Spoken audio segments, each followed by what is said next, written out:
खबर हुगली से है। गर्मी से राहत देने के लिए हुगली ग्रामीण पुलिस ने ट्रैफिक ड्यूटी में तैनात 400 पुलिसकर्मियों को समर किट वितरित किए। एसपी कामराज सिंह सेन ने खुद ये किट सौंपे, जिनमें छाता, सनग्लास, पानी की बोतल, तौलिया और बैग शामिल थे। सिंगोर ट्रैफिक गार्ड ने राहगीरों को ORS और ठंडा पानी भी वितरित किया। एसपी ने बताया कि भविष्य में ट्रैफिक पुलिस को एयर कंडीशन हेलमेट देने की भी योजना है।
सबसे आगे धन्यवाद জানাবো আপনারা গরমে এসেছেন। আমাদের প্রতি বছর একটা সামার ডিস্ট্রিবিউশন কিট প্রোগ্রাম যেটা আছে, তো অসম্ভব গরম পড়েছে।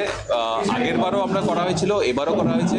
তো মোটামুটি আমাদের 400 থেকে 400-র মতন সিভিক ভলেন্টিয়ার্স আর টেম্পোরারি হোমগার্ড যারা আছে এই রাস্তার মধ্যে যারা ডিউটি করছে ট্রাফিকের আর কি, তো ওদেরকে এই সামার কিটের মধ্যে একটা সানগ্লাসেস আছে, ছাতা আছে, জলের বটল আছে, টাওয়েল আছে আর একটা কিট ব্যাগ দেওয়া হয়েছে আর কি। আর এছাড়া আগের বার আমরা এসি হেলমেটও দিয়েছিলাম 10 জনকে।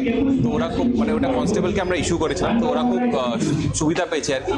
তো আমরা দেখছি আর কি আরও 10টা যদি এসি হেলমেট আমরা যদি এনে এবার আরও 10 জনকে যদি দেওয়া যেতে পারে। তো এটাই আমাদের প্ল্যান। Thank you.